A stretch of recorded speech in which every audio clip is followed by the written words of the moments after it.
Hi, I'm Pete, and this is the assembly video for the VeryPuzzle Tuttminx F1. That is the fragmentation version of their spherical Tuttminx. So this is what we're going to be building here, the F1 variant, and this is what it looks like. So going to be very, very cool once it's finished. I don't have a spherical Tuttminx yet, so it'll be kind of nice to have that. This is one of their older Tuttminx. I think this was called the new Tuttminx or something like that.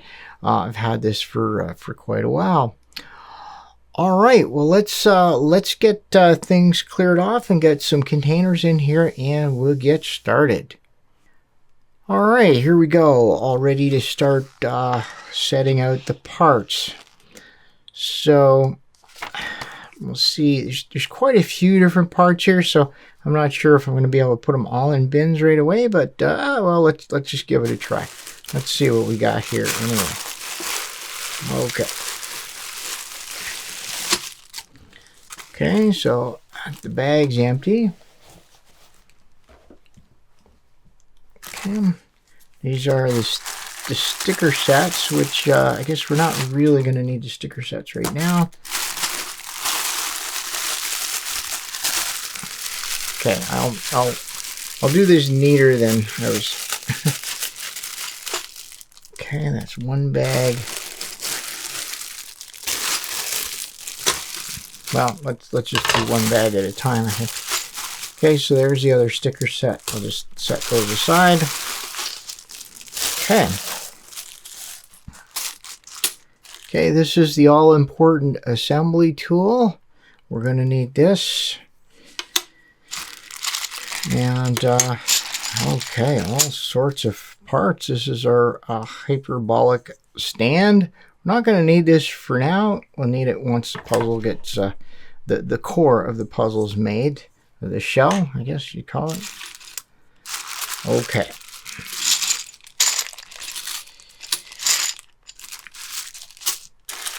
Okay, yeah, I think I'll open everything. Take a look.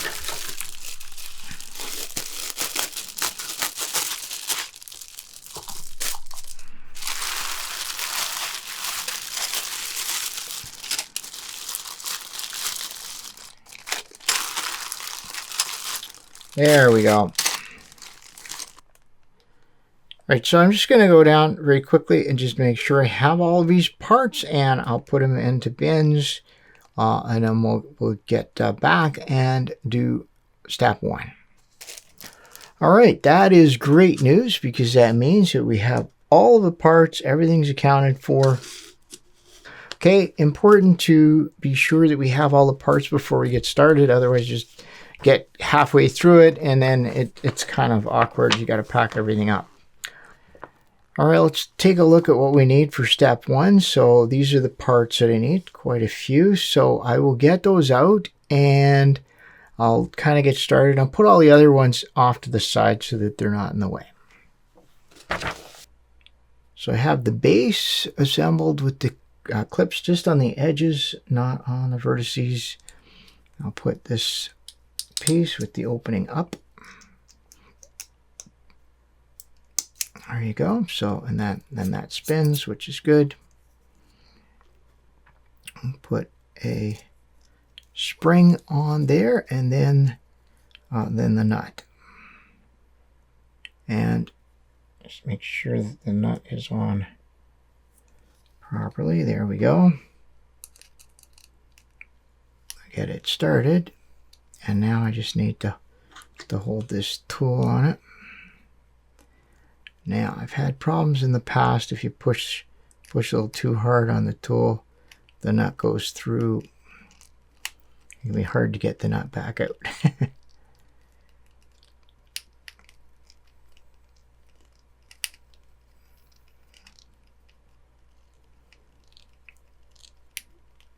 Okay, now, how much to screw this? I think I want to see the, well, basically you want to use up all the threads on the nut. That's basically the answer. And if you'll look at these screws, the tread is just about the same length as the nut. So we basically screw it until you can just see the tip of the screw coming out of the plastic nut. Okay, so that's it. You definitely want to make sure it's screwed in all the way. And if there's anything dodgy looking about the plastic nut, use another one. You should have a few extras. So there's the assembly for step 1. You'll need 20 of these, and eventually I'm going to have to get a bigger container. All right, I'm going to get cranking on step 1.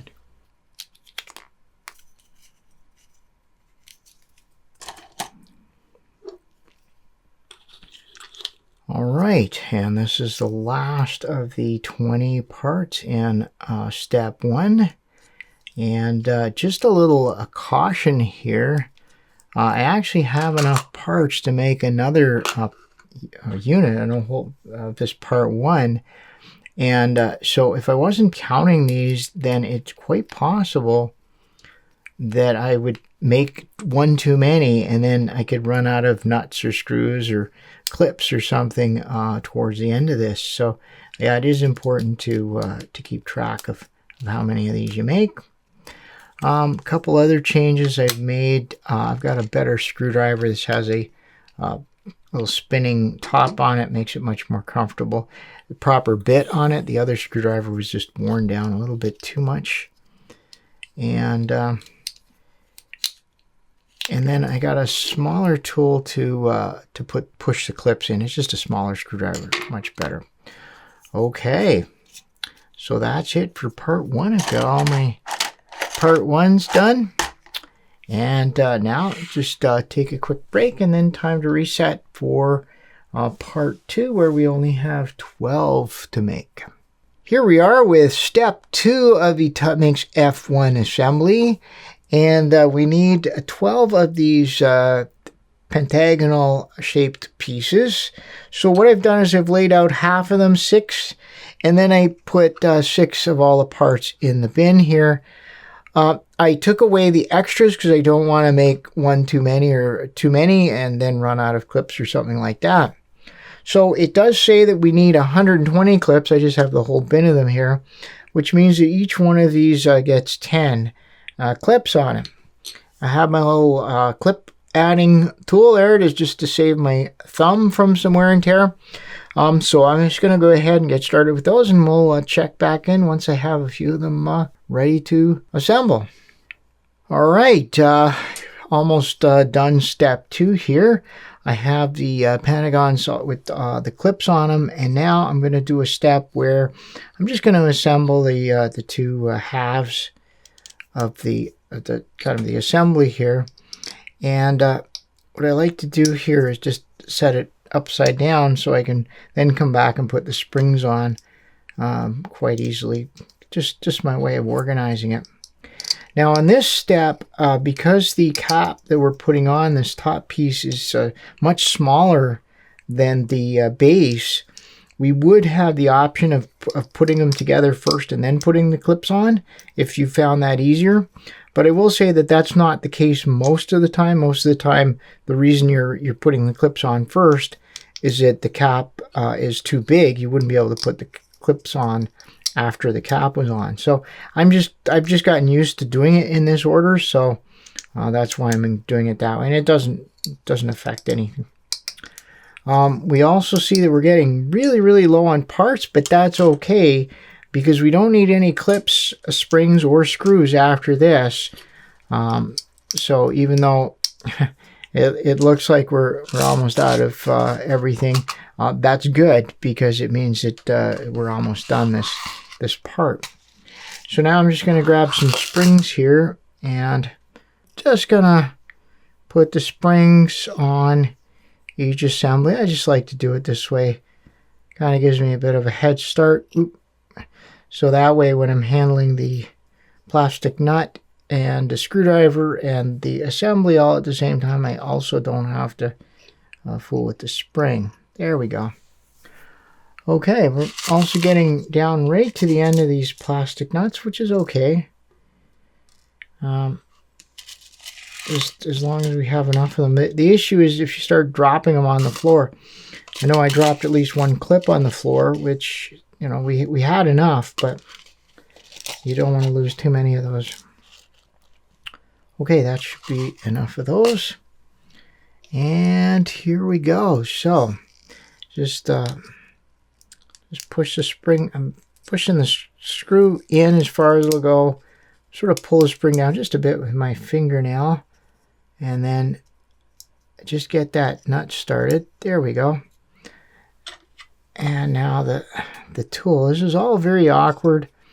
And I'm really glad I switched to this screwdriver, which has a little swivel on it. I think it's a little nicer to work with. So my goal is to fully engage the treads of the screw. That's my standard, and I want to do them all consistently. Basically, because the thread starts at the end of the screw, then it's fine just to turn the nut until the screw just reaches the end, just juts out a little bit from the nut, and I think that's a good standard for it. Just want to do them all the same, so everything has the same tension, more or less. But there we go. A little tug on it just to make sure that nothing's wrong. If the nut is cracked or the screw's defective or something, you want to catch it before we put it on the puzzle. That's why I give it a little tug and a test turn. All right, well, that's going to be it for the step 2. I'm just going to wrap this up, and when we come back, we'll start the very exciting step 3. All right, we're back, and time for step 3. We have these triangular sections, and then we're going to need 3 at a time anyway, these rectangular pieces. Now, there are no clips in these. So for step 3, they're just asking us to snap, and this is why I brought my tool here. Just snap them on each of the edges of the triangle. Just like that. Okay, so that was the first part. Okay, yeah, gotta hear that click. So then it's telling me then to basically clip a triangle on each one of these, like this, and just go around like that. Okay, there we go. That's on. Okay. So there's that, and then that. Oh, this is the exciting part, because we get to see the sphere. Now, it's exciting, but we are in no way finished. Once we get the sphere done, there's a lot of assembly, but I think it's very interesting parts as we move on. Okay, and then what we do is we go around and we put 2 on each one here. Okay. All right, this is how it's going to go. Now, I suppose I could try maybe making another section, joining them together at some point, but let's try it this way. This isn't too difficult yet. Now, you might be wondering what we do with the Pentagon pieces, but they actually, the way this works is we make the whole sphere, and then there'll be Pentagon-shaped openings in it, and that's where we put the Pentagon shaped pieces, and that's with all of the clips, the 10 clips. And the reason that it's such a clever method that VeryPuzzle has devised for that, because it would be very difficult to push all those clips in. I mean, I'm having a hard time with just 3 clips per pair of pieces here, or for the triangles. So imagine how difficult it would be to shove all 10 in when it's kind of floppy like this. But what they do is they have you build it as the entire sphere. It becomes quite stable, and then once it's completed, it's quite easy to push those Pentagon pieces in. All right. So, you know, I suppose there's other ways to do this. I could just put the squares on when I'm here, but I just kind of enjoying this, doing it this way. Okay, just got to make sure I'm. It's pretty hard to mess up because you're basically just you're always joining a triangle to a rectangle and a rectangle to a triangle. That's it. That's all you're doing here. And it just, nothing to,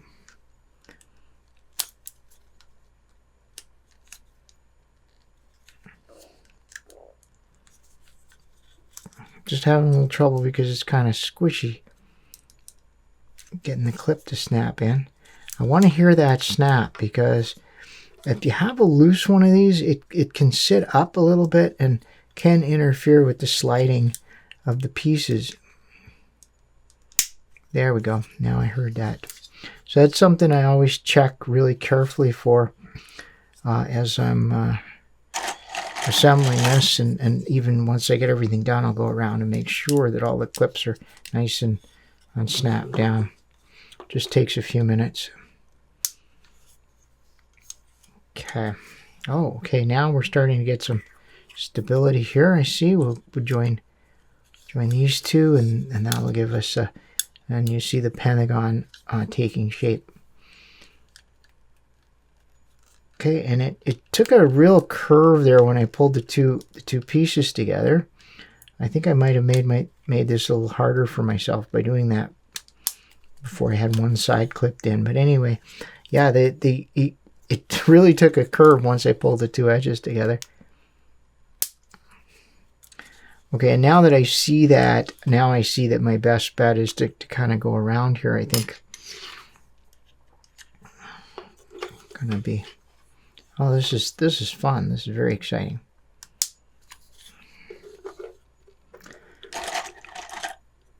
Okay, I might be getting ahead of myself here. I don't know, maybe there's not really a right or wrong way to do this.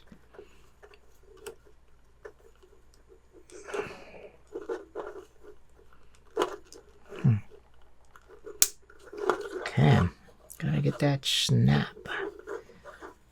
Okay.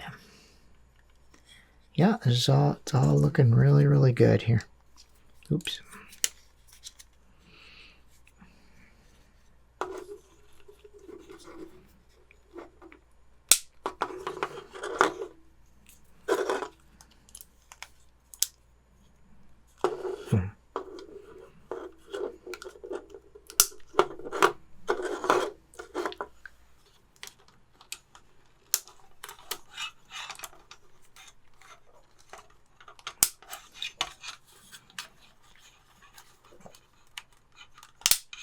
Okay, and with that, you see it's become a pretty stable, pretty strong structure. We're just completely out of, that's a leftover, spare. We don't need those anymore. Okay, well, we're almost but not quite done step 3. So step 3, we're going to fill in these pentagons here.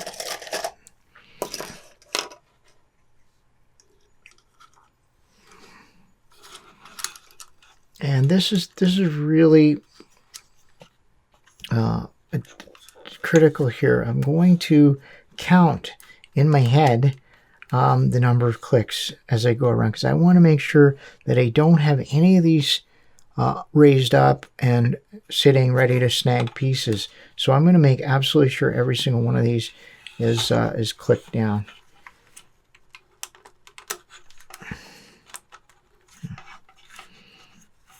Okay, and of course the first one didn't click at all. I'll come back to that. But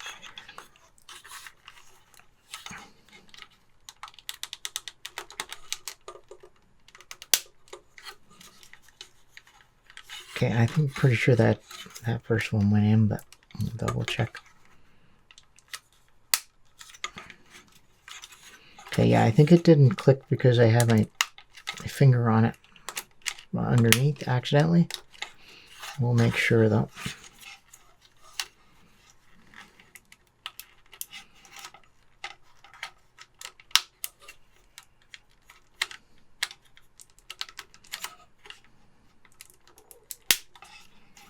Okay.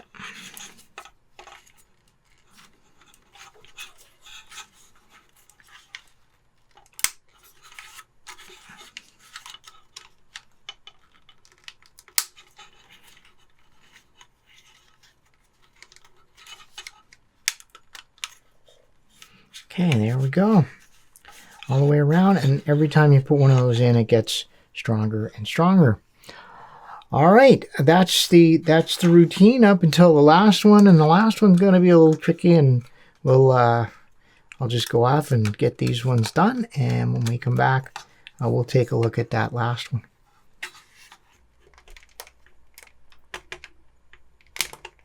Okay, got that one. Oh, there it is.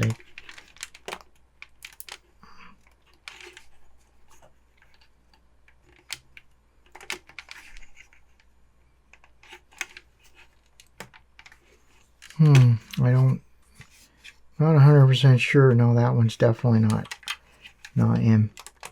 There we go. Okay. Great. Okay, so we got all of them, and now we just have one left. And that one that we have left is usually not too bad. Because now, even though we can't reach in there, it's pretty solid. If we wanted to, we could maybe set it on the hyperbolic stand. I'm not really sure. Maybe not. And just go around and make sure we get all of these. Now, I don't want to push on this lean, so I'm just going to come back here.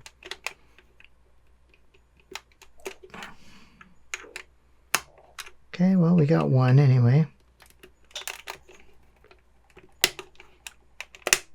Okay, I'll just take what I can get.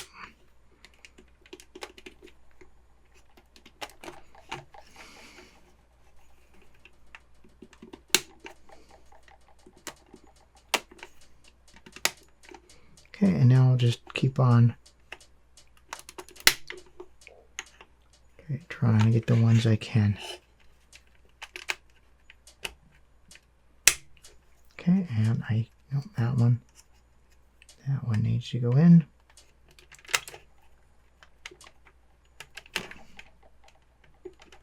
Okay, now I wasn't helping by pushing on that a little bit. Okay, that one.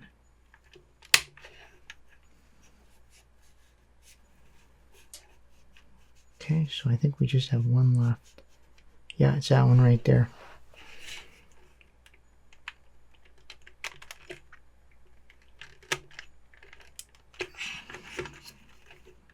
Okay.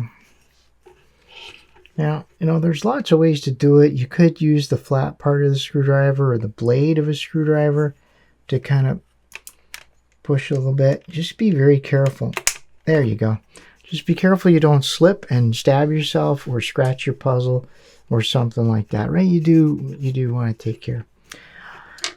All right, that's it. That is the first part of the assembly. Not quite ready to go on the hyperbolic stand yet, but I have to admit it does look very, very cool.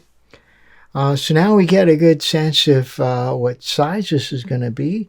And just for comparison here, I will show my Rhombic Tuttminx. So this is the Rhombic Tuttminx, and I would say that these are probably going to be pretty much the same size. Well, what do you say? Yeah, I think it will, because this one's sitting a little lower in the stand because it doesn't have all its parts on yet. So yeah, I think that these are going to be about the same size. Well, that's very, very cool. Okay, so that's it for step 3, and now steps 4, 5, 6. All of those steps are a lot of assembly of small corners and edges. So we'll do all that. I'll probably find a place to put this while I'm doing all that work.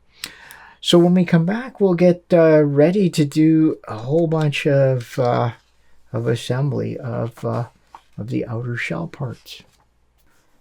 All right, everything is staged here and ready to go for steps 4 through 10. I'm pretty sure I have everything. Yep, I do. Now, one of the complications here is that some of these pieces look identical. So this one and the other curved edges, same as the feet, they look identical.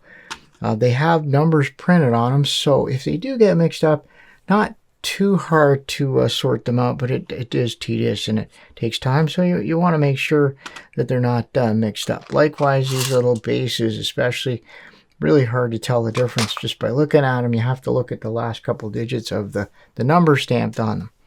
I think I've got everything sorted out and ready to go. Now for steps 4 through 10, we're just assembling two-part pieces that go on the outside of the sphere.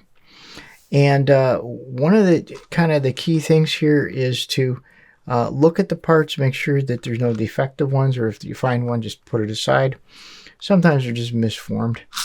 And make sure you snap them together.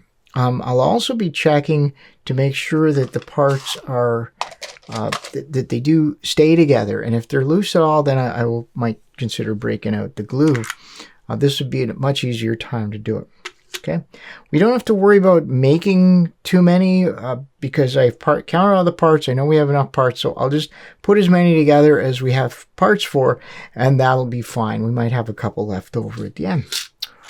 Okay, well, here we go. So this is 30 of each type of these. It says 60. That's the thing in the instructions there. It says 60, but actually it's it's 30 of 2 different types. There's the container to hold the types. Probably be useful to have maybe a label for that or something like that as well. Okay, there we go. Just pushed it together. Yeah, that looks good. It's nice and tight. I think that's going to work just fine. Now, is there a way to make this a little faster? I'm not really sure. There's only 30 of these. Well, I do have 30 of the other ones too. So, you know, obviously I'm looking for a way to make this more efficient, but really it's 30, so I think it'll probably be okay. Yeah, that's great. All right, here we go. So I will get cranking on these, and we'll check back in a little bit. All right, just finishing up step 4. One of the things that I do when I'm doing this type of work, putting these together, is I keep a little piece of very fine sandpaper. Here I have, this is 320, this is 400. So I keep a little bit of sandpaper just to take care of any little sprues that are on the edge. That one went away pretty quickly. And I think it just gives you a cleaner functioning puzzle when you take care of the sprues right away. I also have a hobby knife nearby if I really need to get a big one, but all the ones on here are pretty soft. Okay, so one piece left over, so I'll put that in my spare parts bin. So we now have a bin, and because the parts are so similar, I think I want to take a minute to annotate this. Okay, so there we go. So that's piece 411, and then I've got another label for the 412s. Okay, well, here we go. Now, one of the things that happened with the other batch is that I had one of these that didn't fit. So I am kind of curious to know if it's just a defective piece, or if I got it in the wrong bin. That would be kind of interesting to know. Ah, yes, I just got it in the wrong bin. So the piece, I set it aside. So there we go. And just like that, I'm getting, I think, a good rhythm here. always pick up each piece in the same orientation, and then I know that they'll just go together. All right, that was the end of step 4, and I have my 2 containers of the finished parts. Now on to step 5, and there's 2 steps in step 5, and it's just 2 different edge types, I guess. Little kind of things like that. Ooh. Okay. Okay. All right, this is the first half of step 5, and I'm not quite sure which way this goes. Okay, not that way, but that way. Okay. There we go. So that's an edge, and just squeezing it. So the wide part of this little foot, actually there is a easy way to see this. There's a little notch in the front of the edge, and so the wide part of the foot goes there. So maybe just a little harder to see because it's a socket kind of thing. There you go, squeezing it down with 2 fingers. Not so bad at all. So I will be on the lookout for little sprues on there, but I think it's probably okay. This, because these feet are so small, I might even actually just wait to take any sprues off until I'm putting them on, once it's assembled. It'll be a lot easier to do some sanding if I need to. I think they're okay though. And there we go. So that's the process. Just make sure that they are squeezed together really tight, nice and on both ends. All right, I'll check back in when we're wrapping up step 5.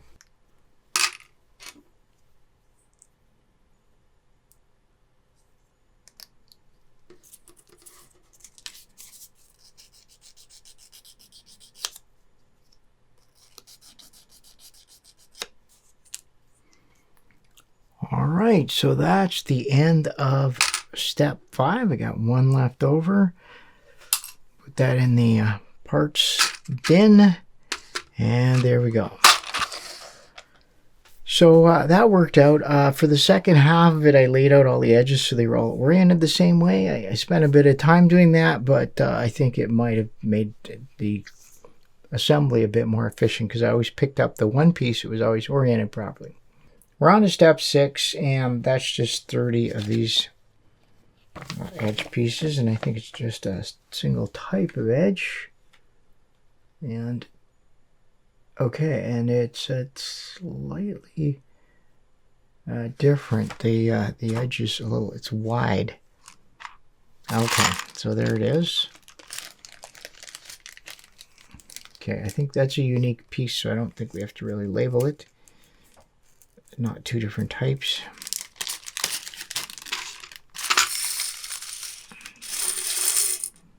Okay.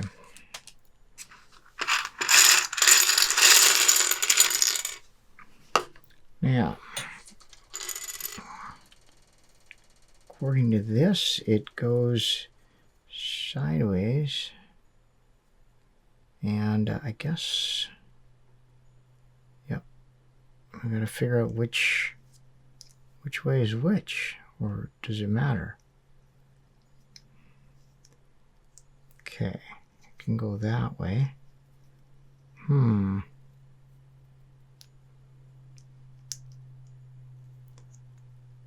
Okay, well that worked quite nicely. Let's check the instructions, because they definitely show us, oops, okay, they're showing us something here, right? Something that we really want to be careful. Yeah, maybe these are symmetrical. All right, let's figure this out. Okay.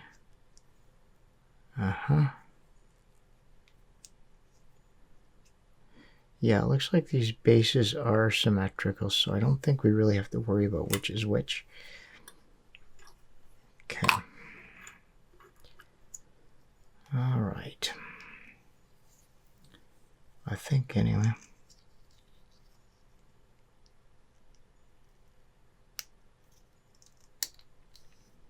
Okay, and I'm just going to squeeze it fairly tight to make sure it's all the way in.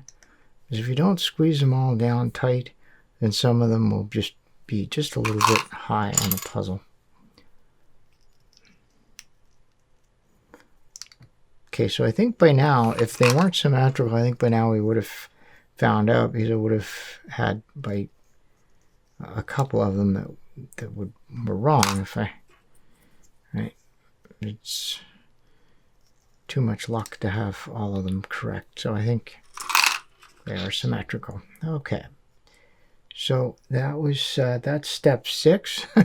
Losing track of all the steps here. All right, well, this is going very smooth, so I'll finish these off and I'll check back in a little later.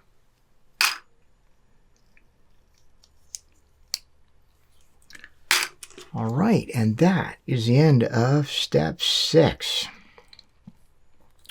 Not too bad, not too many sprues or no sprues, but a little bit of roughness on some of them, so I just smoothed it out. But that's it. So we're done with those ones, and I guess this should be the kit for step 7. Let's take a look here. Okay. So there's 60 of these little triangular pieces with bases, and let's make sure. Yeah. Oh, good. Okay, they're all the same. So 60 of these.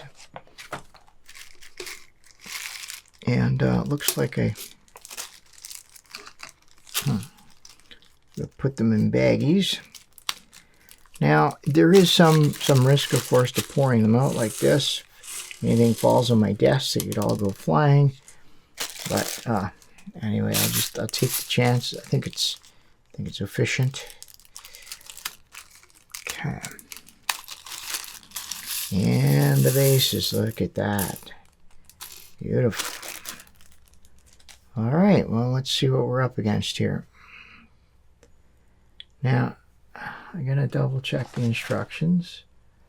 Okay, it shows, it just shows you just jamming it on the base. Does the base have an orientation?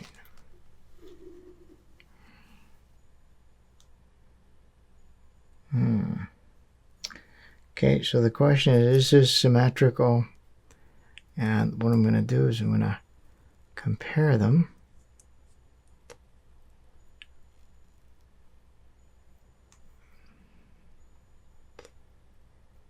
All right. Hard to tell. Yeah, they really do look symmetrical. So let's try it. So what are my chances of getting this right? If they're symmetrical, then every one of these is going to fit perfectly. And if they're not, then we got a bit of a, okay, so that's not fitting. Okay, that's fitting. So it looks like maybe they're not symmetrical. Is that what it's going to be? So unless I figure this out, it's going to be a 1 in 3 chance here, I guess. Oh my. Okay, not correct. Okay, and that's correct. All right, so this has the number printed. Ah, okay, so the number, the orientation of the numbers match. How about this one? Yes, indeed. Well. So, well, that's awkward. So these do have orientation. So basically what I have to do is arrange these so that the numbers are all pointing in the same direction. One of them, anyway, will give me a lot better odds of getting it right. There we go. Well, I guess it won't. Actually, it's random, so what is the probability? I guess it's 1 in 3. Okay, and then a little sprue here. Okay, do I have to do this? Or can I just press them together, and if it's not right, I just... Yeah. Okay, for one thing, I think I have it backwards. There we go.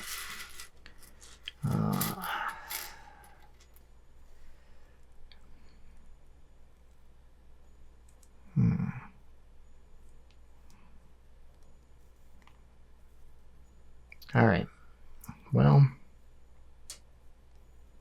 I guess that's it. I guess that's the method.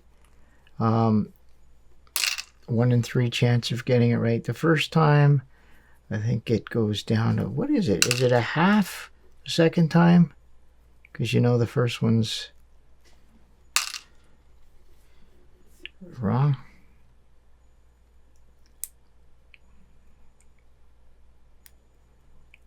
Okay. And yeah, and I just gotta squeeze them together. Okay, well this isn't terrible. There's 60 of these, so we'll get these knocked out, and I'll check back in a little bit.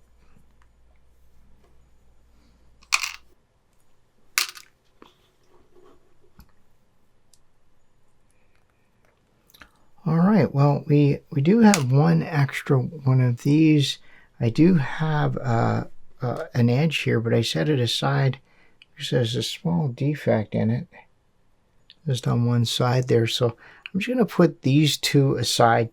I'll keep them, and you know, if I need them, I'll use them. But I think we should have enough. Okay, that's great. Now we're really getting through these. Let's take a look at step 8. So step 8 is just kind of a squarish piece. Is that what I'm looking at here? Yeah, I think so. That's not it. That's it right there, I think. Okay. Yeah, that looks like the one. And those are the little sub-assemblies there. There's a lot that look familiar. Anyway, that's, yeah, so this is part 8. There it is right there. And let's see if we find it. Yeah, it looks like there's just one set of pieces. And it ends in 5-3, so I will just double check there.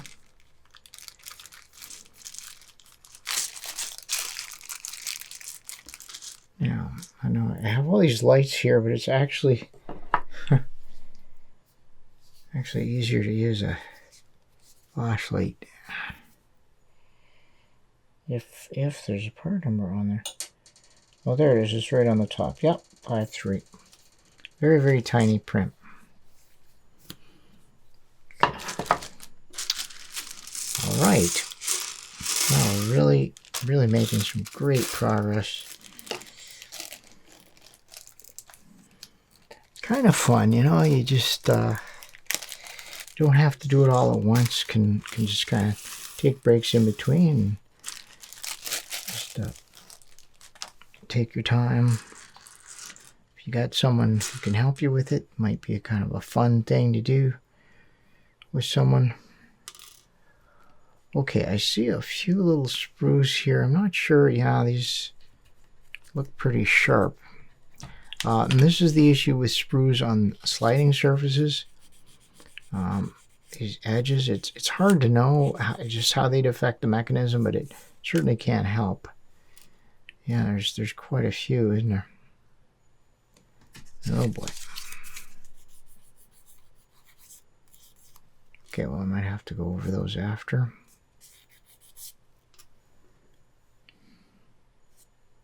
Yeah, just right there.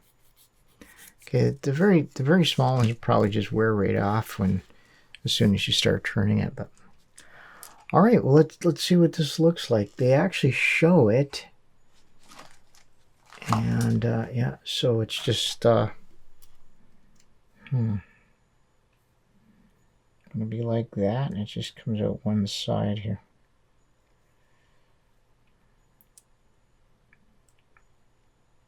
Okay. Okay, so there's a little... Do they all have that little notch? Yeah, it looks like... Okay, I don't know if that... I think that notch is just the way they came out of the mold. So it's not like a orientation notch. Okay, so this is not perfectly square. It's a little lopsided, so I think we can use that too. Whoa! Trying to escape on me. All right. So I think we can use that. Yeah, I see it. Oh my. So there we go. So you'd think that I would be able to see very well with all the video lights, but actually it does make it harder. And of course, if I actually move in, if I get it really close, move my head in, then my head's in the picture. So that's why it's a little awkward. Okay, well that's great. Now I just got to turn that into kind of a production mode. Yeah, so okay, I think that so let's take a look. Okay, so I can't I can actually see the printing on it. So if I put the printing on the top, you can see how this has to be oriented. Right. There you go. Like that. Conversely, if I put the printing to the right, then it's going to go like that, which I think is probably a better way of, for me anyway, pushing on the foot of this piece. Okay, well, let's try it.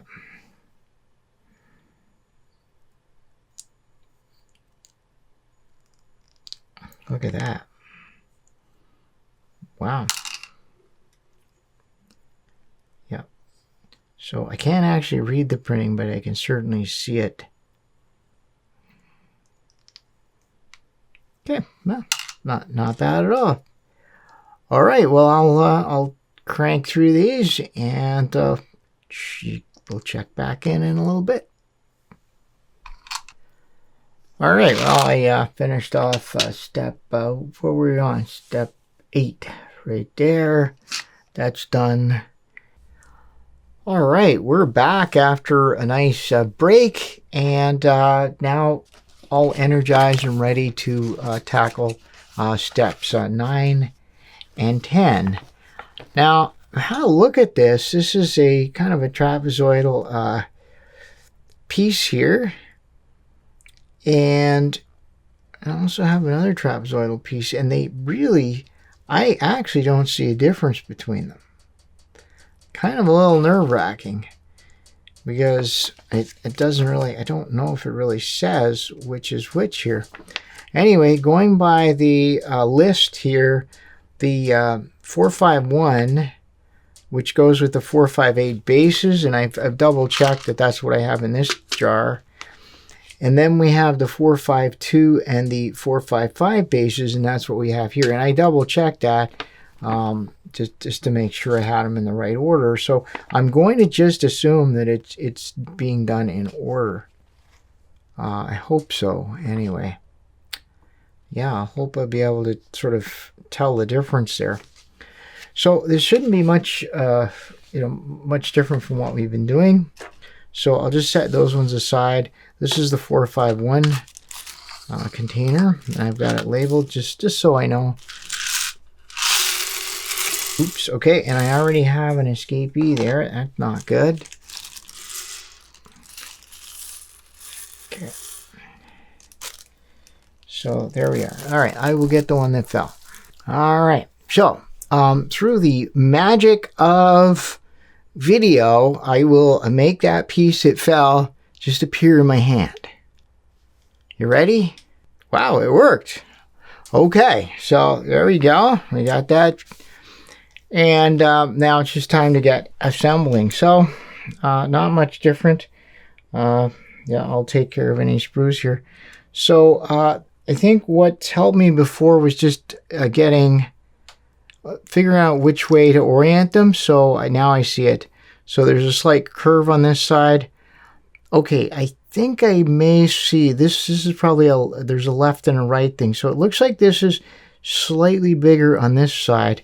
Let me just grab one of these. I got to be careful, but I'm thinking it's a mirror image. Yes, it is. Yeah, I think that they're just mirror images of each other. Okay, so that's the way. I got 60 of these to do, so just gonna get cranking here. So if I hold it with the curved side towards my thumb and push it together, that's gonna work every time. Yeah, so this is gonna go by very quickly. All right, well, I'll get this done and I'll check back in when I'm done.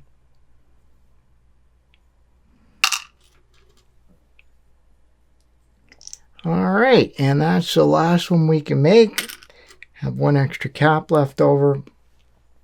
I'll put that in my spare parts. And that's that. Actually, I used the container that I made for these. And there we go. That's the end of step 10. So next up, taking a look at step 11 here, and I think basically all it tells me to do is get 60 of most of the parts, and then the only one is 30 of those wide edges. And I think it's safe to say we have those right there. Is this true? Is this everything? Yeah, I'd say so. It sort of looks like we have everything. Okay, and then I'm going to start, ooh, look at that, assembling. Oh, this is awesome. So 13 appears to be just related to the stickering. So step 12 here is we're going to put the pieces around the Pentagon. And it looks like they want us to do that, and then they kind of give us some kind of branching out to do here. Okay, I'm just going to set this aside, and I will refer to it as we get going. All right, I'll get the core, and then we will get started putting the outer layer pieces on. Okay, there's the core. Now, I do have to be careful here because it's not entirely stable on the base yet. What we're looking for here is a pentagon, so we have one right there, pentagon face. And I think it's a matter of just kind of figuring out which piece goes where. Oh my. I think it's a matter also of figuring out, I'm not even sure if I can get it stable. Okay, yeah, so I just inverted the, all right, hopefully this is good. Hopefully. Okay. Yeah, there we go. All right, so I'm going to turn it. I think I need to turn it so, yeah, it does show that we're turning it so that the kind of this is the narrowest part, I think. And that makes sense, these 5 pieces. I think that's what it's showing. And then we have some wide pieces. And, okay, so it's not going to be these curved ones yet. I don't think it's, oh, those aren't the curved ones. These are the curved ones. Okay, so it could be some of these. I'm not sure, though.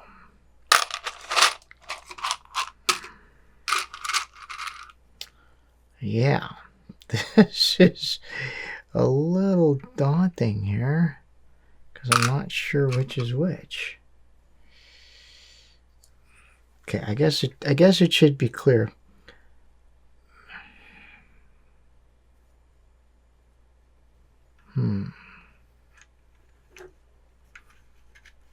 Okay, well that does look good.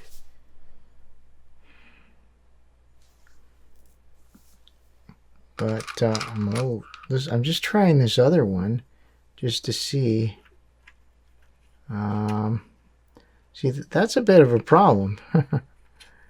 That is definitely a bit of a problem, because they both seem to fit. So Ouch, how do I know?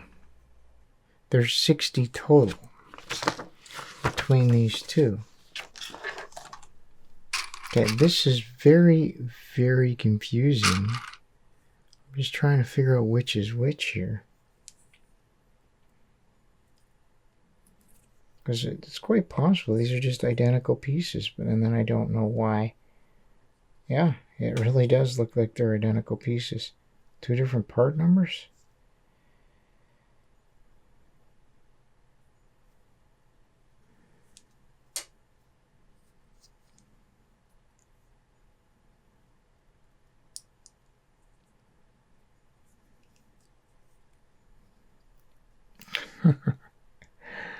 Yeah, it's really, really hard to figure out which is which here. Oh my.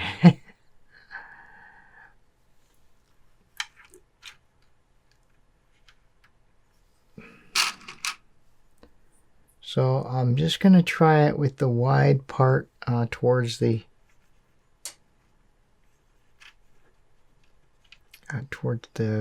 well, it's going to be a hex face, I think.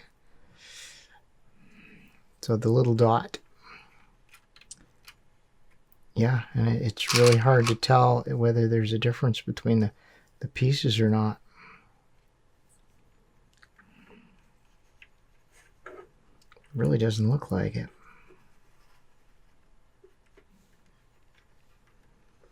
Okay, so there we go. So that's 5 edges there. And yeah, you know what? I think it's pretty safe to say that the edges must be, they don't make any distinction at all. It's just 60 of them between these two bins. So, you know, I guess it's just that they're all the same. Okay, so we have that. And now we're going to need, it looks like a little kind of square piece, which is A8, which was our step 8 piece. There it is. And we will need our A9 pieces and A10 pieces.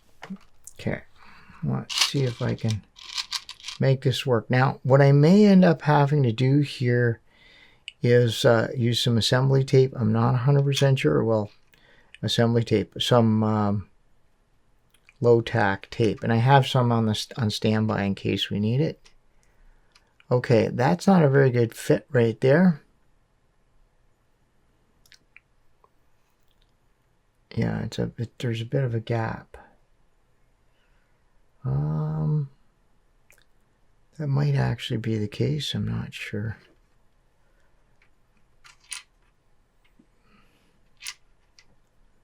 We'll try it in different orientations. Okay, that's definitely not right. I guess probably is correct right there.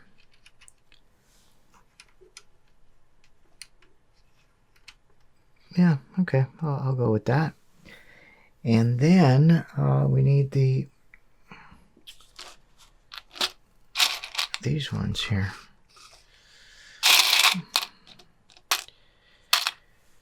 Okay, and I think I should be able to figure that out because it's probably, there's a curvature to it, right? That way. Oops.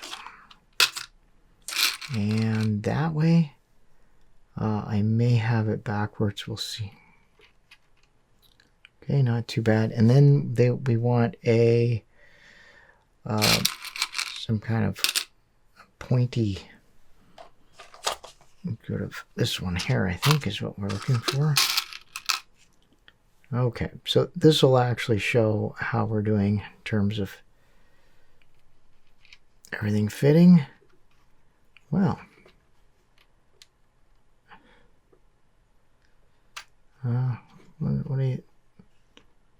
what do you think?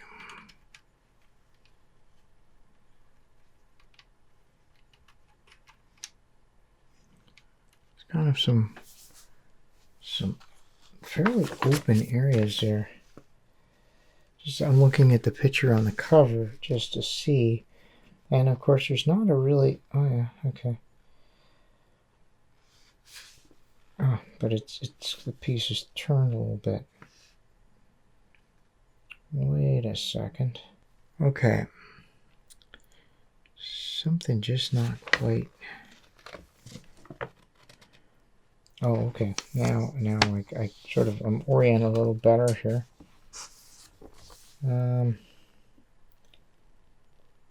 Okay. Yeah, there is actually a bit of a gap between it. And yeah, those they do look correct. I think actually, let's try to reverse it. So what I'm saying here, what I'm going to try here just to see the fit, if this actually fits a little better this way. Oops, and I don't know what the, ooh, I didn't realize that was going to happen. That's already looking a little better, I think. Okay, I don't know why that, yeah, I think that might be it right there. Okay, that's a little tighter for sure. And then I got this going right in there. Okay, I actually think that looks good. Okay. Then so we got all that, and that's probably good. And then we have, it's sort of a large piece. Yeah. There's a this large piece which goes, is it in here like that? Yeah, and then there's a sort of a left and a right curved piece, which is going to be these two.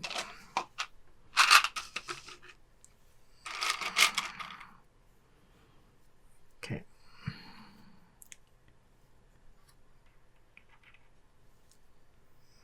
And again, I don't know which is which, or if it even matters.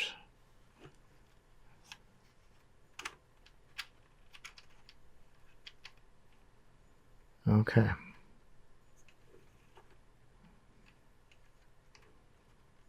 Okay, well that actually looks good, doesn't it? Okay, I think I'm going to go with that.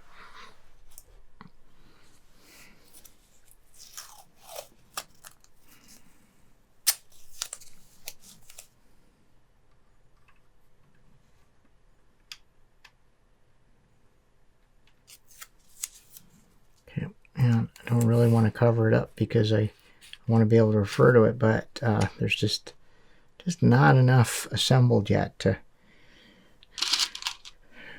do this. So, okay, so the foot goes then towards the center.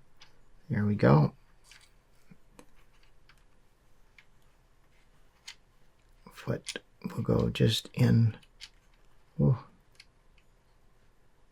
Why is that happening? There we go.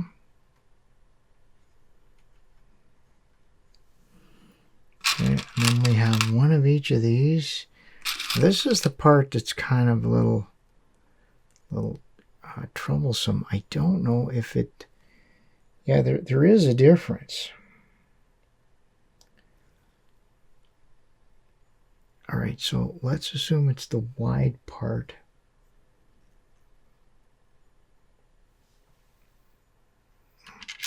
You know what might actually help here, I think, is looking at the stickers.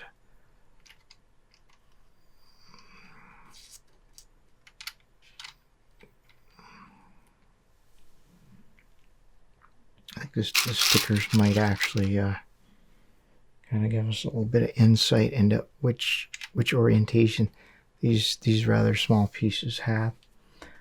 Okay, I'm just gonna get a pack of stickers here. So I'm just gonna take a moment and take the scrap off this sticker sheet and see what we got down there. Okay, so there is this scrap taken off the sticker sheet, and we see what we're trying to make here. And we can see that the wider part of the corner is this way, so that's correct.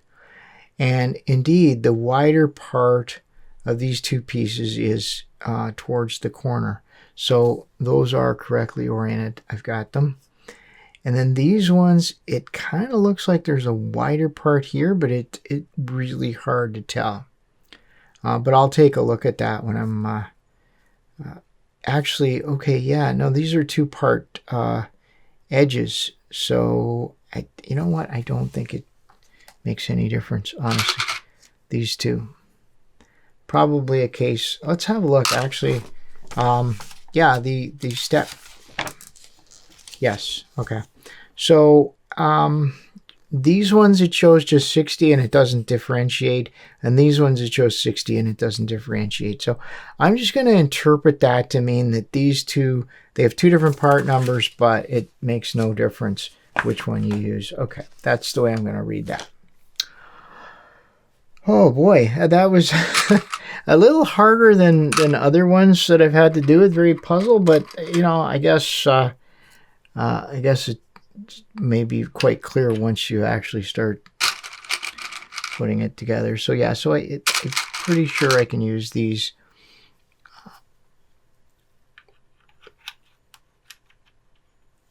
That there's no actual functional difference between them. Whoa. And there we go, yeah. Oh, wow, that's so good. Isn't that great? Here, I'll take that off just so we can admire it. Look at that. Okay. So that's how the process goes. And I'll bring this up just a little closer so we can actually get a good view of it, what I've done so far. And I'm pretty confident that's the way the pieces go in. Okay, so I'm just going to go ahead and populate this with all the pieces, and yeah, I'll check back in a little later.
All right, so we started here, and we've got one circle around, so that's a good sign. And now we will, what I can do is just kind of fill this in, and I don't have to put new tape. Once I fill it in, I can actually move the tape up. So we're starting to make some good progress here. I still have it on a cup or a container rather than the stand, the hyperbolic stand, because when the puzzle is partially assembled, it tends to get unbalanced. The heavy part wants to slide down, and so there's just a little too much sliding going on right now, but we'll get it. Okay, so yeah, this is a really exciting time, because we're going to be doing a whole row here. All right, just keep on going the way we've been going. I think it's been serving me well here. Okay, almost.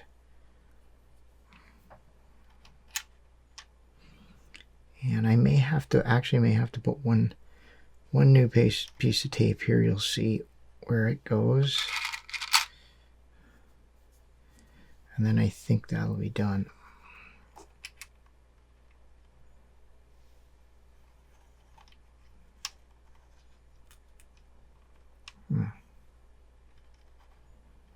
Okay, what's going on here?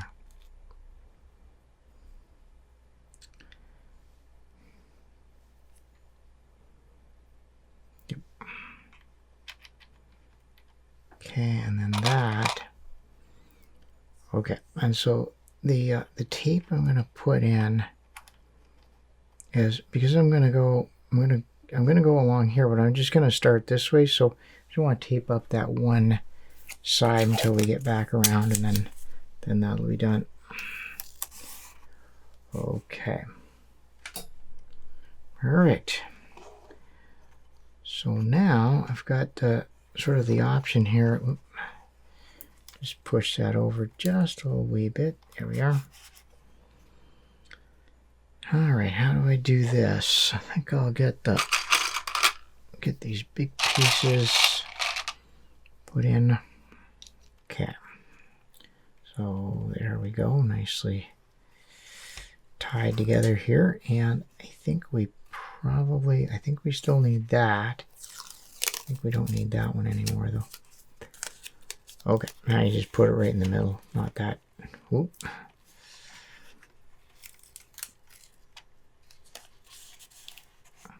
Okay, then we just keep on going. I think I'll just look for the lowest spot each time. Okay.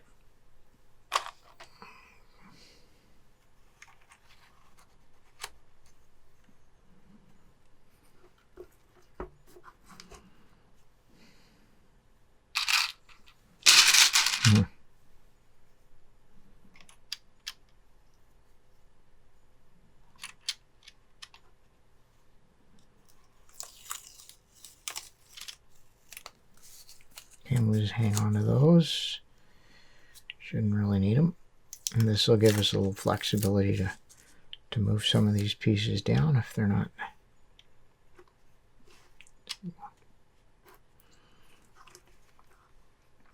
Just got to be just very, very gentle.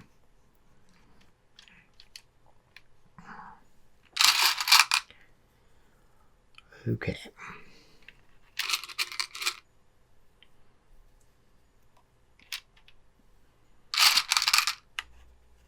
Okay, now things are starting to get a little tighter now. Yeah, that's kind of nice to see. Everything fitting together well. Okay. Put that on. Maybe put this on where it's likely to turn a little bit. That'll just keep that face from turning. Okay, wow, this is really looking good. Okay, so that goes there. Like that. That one goes there. That one goes there. Wonderful. And we want to keep this. Actually, you know what? I could probably fill that in. Yeah, I'm not sure. Maybe I probably should have filled it in. All right, let's see. What is this? This is one of the backwards ones. So it's going to be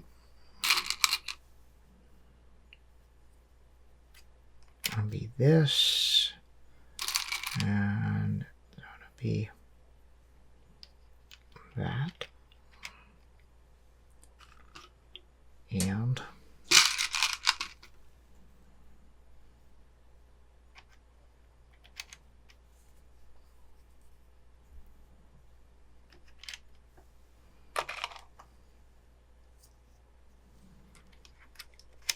okay, there we go.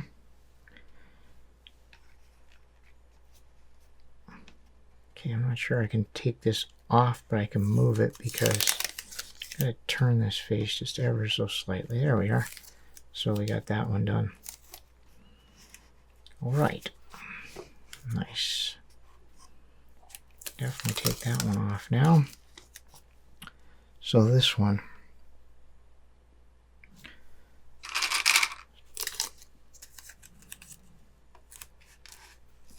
Wow, look at that. Haha.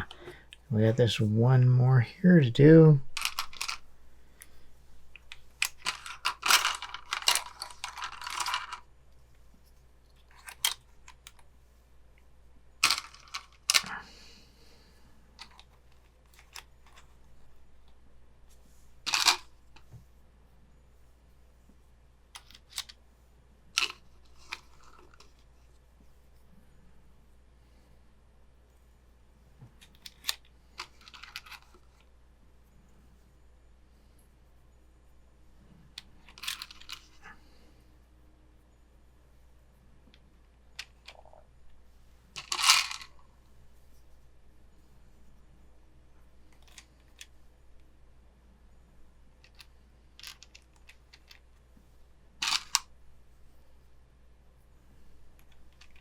Okay.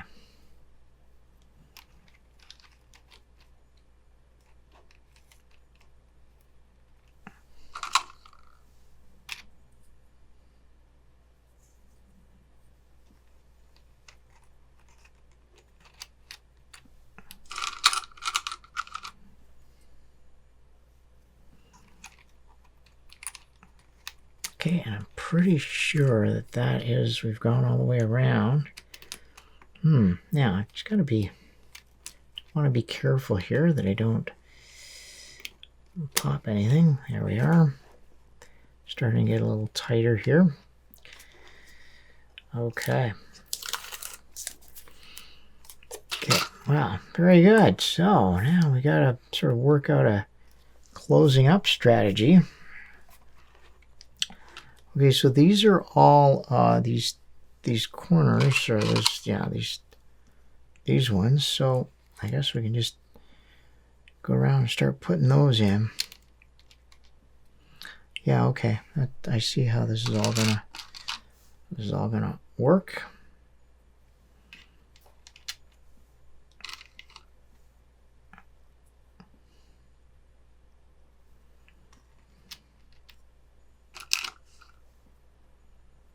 Whoa.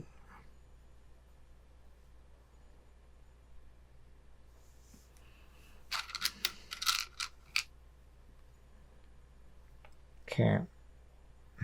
It's a very odd looking corner. I'm just gonna put that aside. It's not quite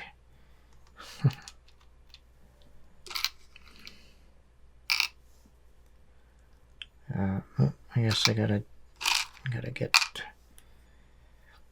a little more work over here.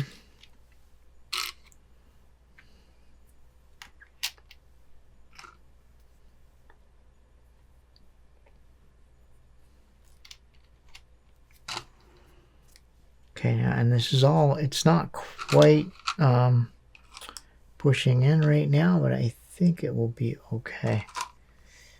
I think the puzzle's getting tight.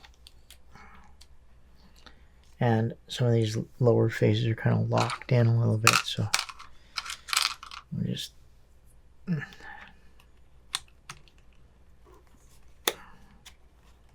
there we go.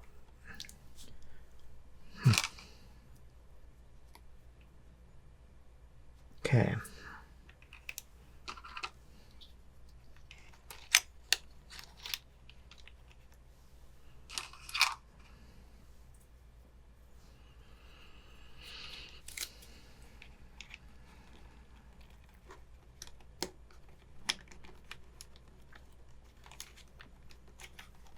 Okay, and then that one. Okay, wonderful. Okay, we can take some of this off now.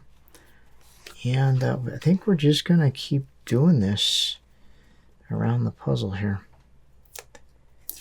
And I don't know that we really need the tape anymore. And by taking the tape off, it will help kind of allow us a little more room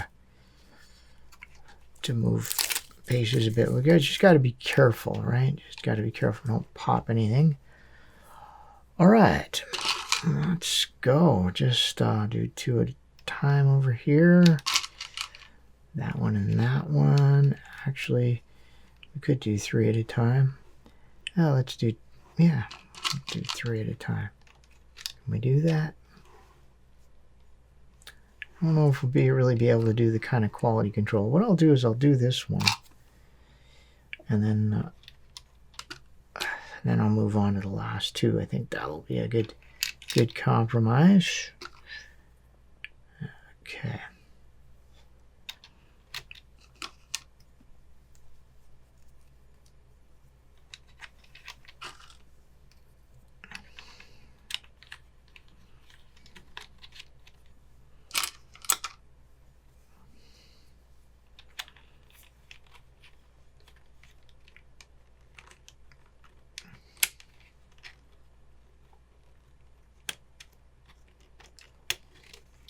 Okay, there we go. And now we're ready to move on. Now we're going to need 4 of these.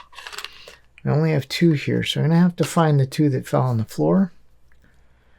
And I think everything else will be good. So I'll just be back in a sec.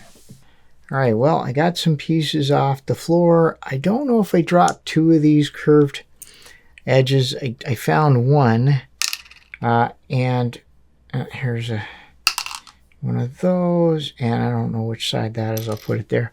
So what I did was I took I had some spare pieces. I had a spare cap and a spare base, and I think they had the opposite part numbers, but now that we know that they're the same part, I snapped it together, and it fits perfectly. So we'll just use that one.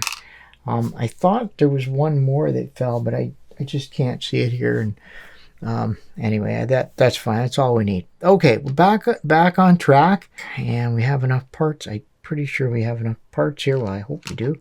I counted everything, so yeah, we should have enough parts. Okay, and we'll do that, and yeah, they might fit a little roughly right now, but I think it'll all work out. Yeah, especially this one right here is looking. Oh, okay. It's because the corner's not in properly. Okay, there we are. I just want to make sure that's visible. All right, let's get this right here. There we go.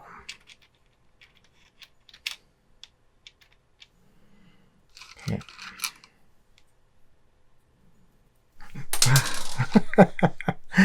Oh boy, I don't know. Okay, so we got that, and now we've got all these nice curved pieces. And I think that's all. Yeah, that's all of those we're going to need.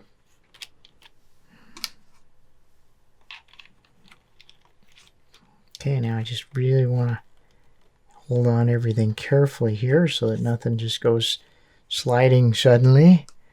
That would not be good. Oh, look at this. This is so fun. So fun.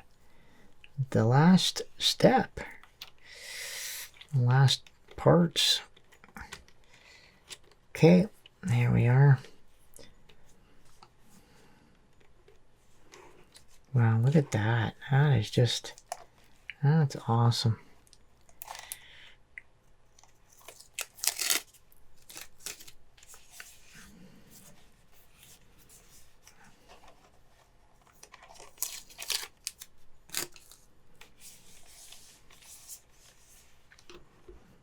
Okay.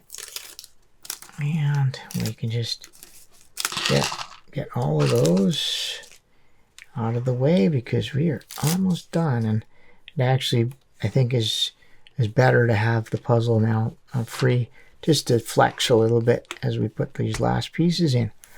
Okay, what's this going to look like? Well, I want to put some of these edges in and continue this kind of orientation. I think we can just do it the way we've been doing it. Might even need a few pieces of tape here for the last couple, but I think it's going to work out perfectly. Okay, So we got that.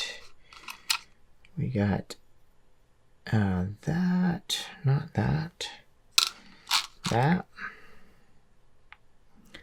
Yep.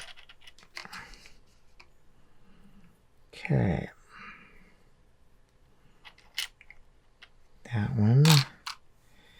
And, oh yeah, now I remember. Kind of better to put this one in next. Okay, I think I'll just do them one at a time here for this part. There we are.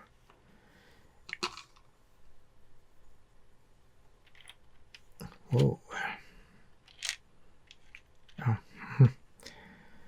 Okay, be helpful if I put that in.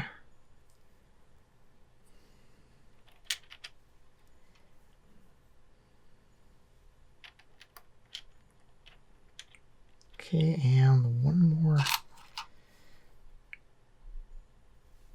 Not that. Gonna be yep, gonna be that, right? Like so. Okay, and seems a little loose right now, but we'll get it all tightened up. I'm gonna put these edges in. Okay. That one. And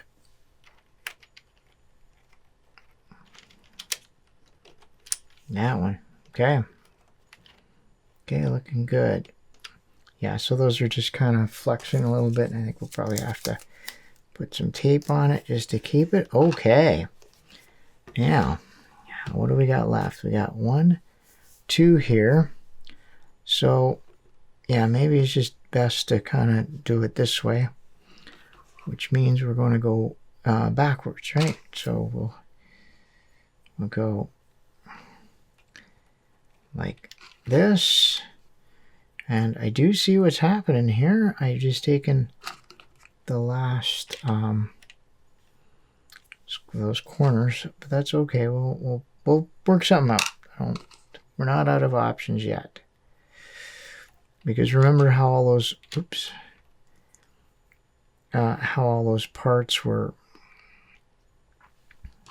We sort of found out that they're interchangeable. So I think I had a few bases and few caps kind of left. Okay, is this the one I'm looking for? Yeah, it is the one I'm looking for. Okay, there we go. So that one's in, and we need an edge. Okay, great. And now we'll figure out what we need right here. So one more edge, 2 more corners. Yeah, so, and 2 more of those. Okay. So that one goes there, and I'm out of corners. And I need 2 of them. Okay, well, I have this dodgy looking one here. It just, it looks like the top is a little strange, but let's just see what we got. Okay, so this dodgy looking cap, might end up having to use it, actually. Oh boy. Okay, so there's that one.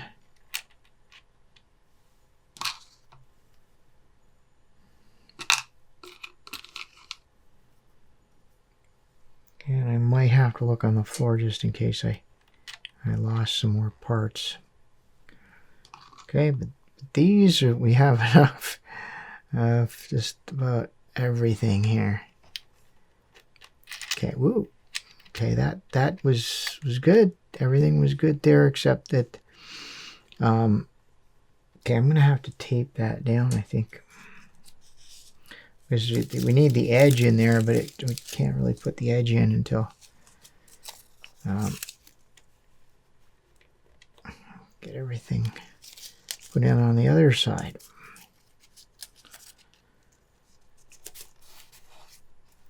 Okay. So we have that part.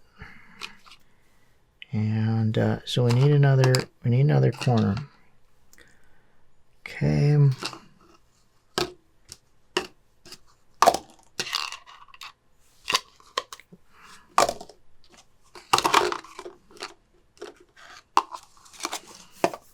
Okay. So I do have this dodgy corner, which I guess is okay. It's not going to hurt anything if we use it. I just need a base for it. Okay, let's look through the spare parts and find a base.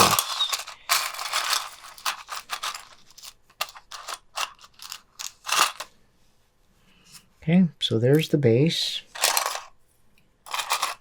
And I'm just going to go through the spare parts and see if there's an extra cap they're small, so it's going to be at the bottom. Okay, so no spare cap, but I may have dropped, well, I'm going to double check and see if I dropped one on the floor, because I do remember dropping a piece. Alright, well, I didn't find another corner, but I found a curve. At least that makes me feel better a little bit. Okay, so what's the scoop? Well, I have this corner, and the only issue with it is just that there's a little, the top of it is a little bump on it instead of just sort of a divot for the sticker. It's not going to make any difference. It's going to be fine. So we're just going to go with that.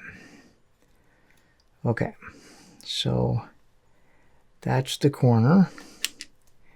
And now I just need to have one more. Really did get down to the very, just a few pieces left, but that's okay. So the thing is that I counted, and so I do know that I have enough pieces, even if it's close. But just things like that where I had to, maybe I dropped a piece on the floor, or there was a defective piece or something. It just puts that little element of doubt. Okay. Just trying to find the orientation for this corner. Not a lot of room here now. Okay, I think it goes in that way. There we go. Okay, and wow, this is awesome. So now what we're left with, this is our last edge, so there were not a lot of extra pieces in the kit. So, but that's fine, right? They're trying to optimize things so they don't send us too many, but they also want to make sure that nobody is missing pieces. So they got that right. So now I have to sort of fit this edge in here. This is not really a huge problem. And I'll show you my little trick. Okay, now you can do this either way with the big face or little face. It's a little easier with the big face, but the little face is up. You see that there's a tab up here. Now, I don't want to pry too much. What I'm going to do is I'm going to turn this face so that the tab is over this seam over here. That'll help a little bit. And then I'm just going to very gently pry this up. Now this is actually a little easier with larger faces, so if you're having trouble doing it this way, you could put this one in and then pry this up, and it might be just a little bit easier. But basically all you want to do is just pry it. Actually, I think I can pry from this side, probably be easier. And I just want to open up that seam, just be able to slip the tab under without pushing. I'm not pushing down really hard. I just want to get that tab under there as gently as possible. Okay, and then we can put it back. Wow, that's it. Okay, now we can grab the hyperbolic stand here. Oh, this is this is great. Look at that. So many pieces, so much assembly, but we got it done. And it's awesome. Yeah. That is the Tuttminx F1, and we can see how it works, and check out these faces. Now, of course, we're going to have to break it in a little bit, but it's actually not, yeah, it's great. Okay, I think I just did my first illegal turn right there. Okay. Once I get it stickered, I'm not going to put any lube on it. I get it stickered, I'll try some turns. And then if some of the faces are still tight, I'll take one of these edges out again, or not even take it out. Maybe I could just put take some pieces aside. I just want to get a bit of lube under that foot, the one with the tabs. And it only takes a bit of lube on one face and then maybe on the other side of the puzzle. Distribute it around by turning the adjacent faces, and that has always helped these puzzles turn much, much better. But you want to get the stickers on first, because you get any lube on the outside of the puzzle, it's going to make your stickers not fit well. Oh, this is great. What an awesome puzzle. Okay, well that's the assembly part, but you're going to also want to see the stickers. So what I'm going to do now, I'm going to go away. I'm going to sticker the puzzle, and then when I come back, we'll do the big reveal, big sticker reveal on the Tuttminx F1. And we're back with the Tuttminx F1 all stickered and ready to play. I'm really, really happy with the way this turned out. I went with the my own sticker scheme. I took inspiration from my deep cut Megaminx. This is the one of the poles, the yellow pole, and you see the kind of very bright colors around it. We had one darker color. And then for the other pole of the puzzle, I went with the darker colors. This is brown and some pretty dark colors, except we have pink, which is opposite purple here. So that was how I decided to go with it. They gave us one extra sticker sheet, but it was another red. So I just decided to go with just the one red on here. But I am really, really happy with the way this turned out. One thing I did with the stickers, just after I got everything done, I ran a hairdryer with warm over it, and just a very focused nozzle, and I pushed down all the stickers just to make sure with the curves of the puzzle that they'll stick really, really well. Now, some of the pieces are kind of they're kind of hard to explain. They're kind of squishy a little bit, but I think once I put some lube on it, if breaking in doesn't make any difference, once I put some lube on it, they'll actually slide a little better under the centers, and I think that'll just sort itself out. So now that we have the stickers in place, we can take a look at the difference between the Tuttminx Fragmentation and a regular Tuttminx. Now, if we look at the hex face, which on the Tuttminx Fragmentation has 3 colors, but it still has 6 edges, just like the regular Tuttminx. And of course, it's surrounded by Pentagon faces. And in fact, if I turn this in steps of 2, it pretty well, all the cuts line up, and it pretty much looks like that's the way it's supposed to go, right? That's one step, and there's another step, and indeed all the cuts line up, and it doesn't really look any different than a regular Tuttminx, because that's exactly how a regular Tuttminx works. But the difference with the fragmentation is that we have these interesting inner pieces, and the way we get at those inner pieces is to do what would be an illegal turn on a Tuttminx, but is perfectly fine and encouraged on the Tuttminx F1. So we're going to do a step of 1. And there we go. We have a step of 1. And with the adjacent Pentagon face, we can now turn, and we can move these inner pieces around. We can actually move the inner pieces of the other faces, and we can actually move these around the puzzle. Kind of cool, right? And we can turn all of these. So we do have now a way of getting at all of these inside pieces on this bigger, kind of more fragmented Tuttminx. I think this is going to be a lot of fun. What else can we do? I think we can certainly exchange some of these. I haven't really fully explored this yet, and this is something I'm really looking forward to doing. Is just really figuring out what exactly we have here. But you can see already, we can just do something like this, right?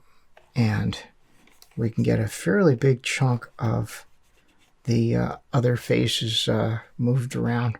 And of course we can move that, so you can see how it gets fragmented fairly quickly. I don't want to scramble it yet, because I really do want to take some time to sit down and kind of just make sure I understand how it works.